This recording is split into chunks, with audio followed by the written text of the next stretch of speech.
There we go. Now recording.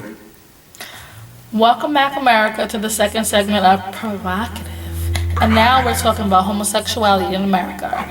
And Rare Scandal is actually giving his firm opinion about how homosexuality is viewed in part with race, primarily African American, because he is part African American.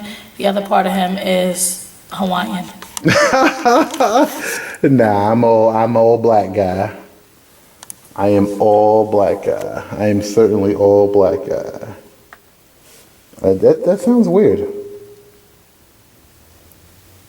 I am all black guy. There we go. That's better. Yes, I'm gonna leave it on her because she's the pretty one. Like, she's the beauty. I'm just, I guess I'm the muscle. Am I the hard muscle? I guess. Sounds good. Yeah, sounds good. It works. Okay, I'm the hard muscle. I'm the hard hand. She's the boss lady. You know, I mean, she's the boss lady, not the heavenly boss lady, but she's the boss lady.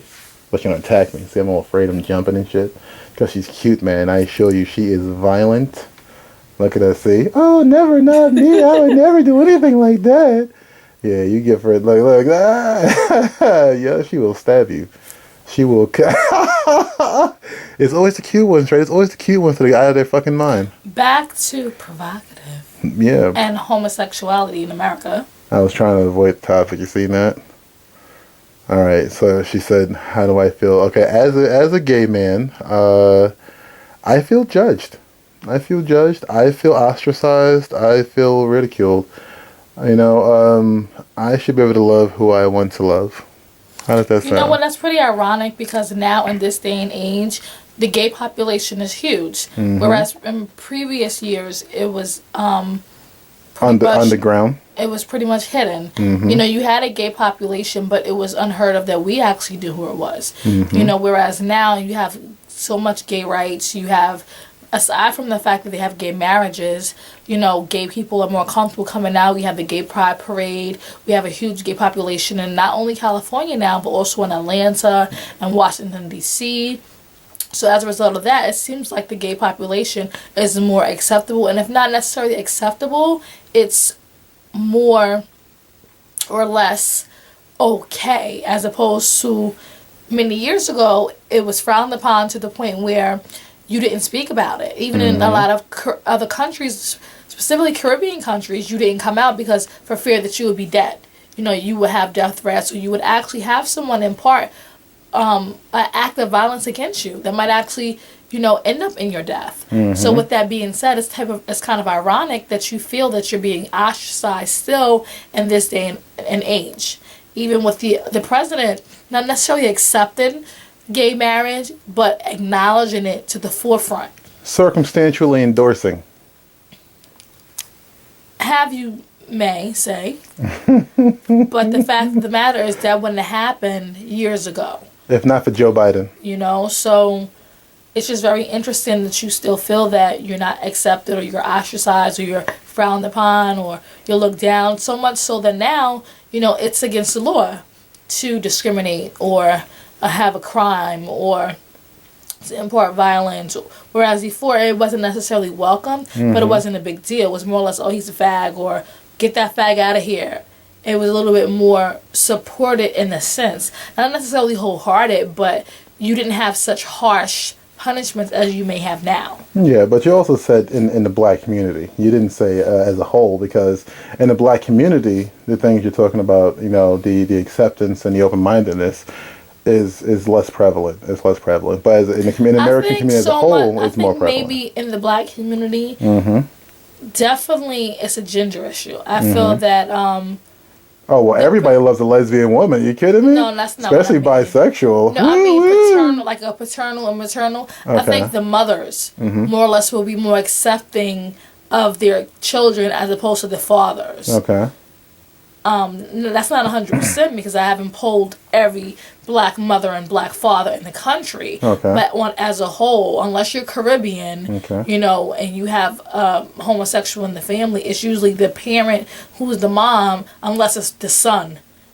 You know, and then and of course the son with the father, that's a big no-no. That's a huge no-no. Because, you know, you're the pride and joy. You're supposed to take his footsteps, following his path, and be the man of the family. You know, daddy was a pimp. You gotta be a pimp too, son. Okay, but come on, you from the hood. Stop fretting. You know how it be. absolutely not. Oh, I even put the adorable face on it again. I loved it. Absolutely not. Rudy Huxtable. Oh, well. So how do you feel about when homosexuality was linked to his AIDS? Well, I don't know. I mean, you're the statistics person. You're the health educated person. What is the homosexuality? It wasn't at one point running rampant in the homosexual population. Well, the reason AIDS was running rampant the in homosexuality. reason why that is the case, because when you have anal sex, Yeah. that area is surrounded by millions of blood vessels. Okay. So Once you rupture one. what the contractibility factor is increased enormously in that area because you know you need blood contact. True. So if that area is surrounded by a whole bunch of blood vessels, you're more likely. It's not so much that the gay community created AIDS or the gay community spread AIDS, but it's just that the reason why that particular group of people or individuals had it more prevalent as opposed to other groups, because that particular area in which they engage in to have intimate relations or to seek pleasure, that's just a breeding ground. That's just like if you have, it's not like, okay, well, this particular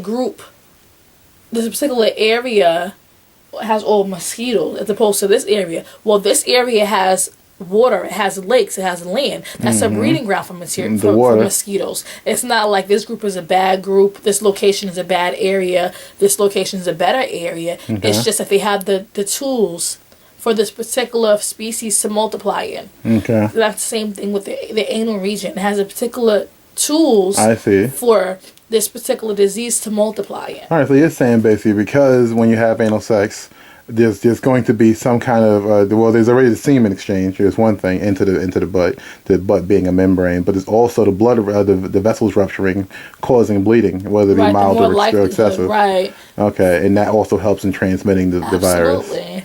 Oh wow. Okay, so in that case, when you look at the facts, you know, I hate being tied to any kind of negative stigma. You know, any kind of stigma. I hate that. But you know, you're adorable. I don't. You know, at this point, because I don't like throwing the past. At this point, I feel like everybody realizes that AIDS is contractable by any person. You know, whether you're gay, straight, or alien. You know, if you have AIDS and you don't protect yourself, you're going to spread it. If you're with a person and you don't protect yourself, you could possibly get AIDS. AIDS is prevalent. It's out there. I'm sure the number of cases are on a decline. I'm hoping.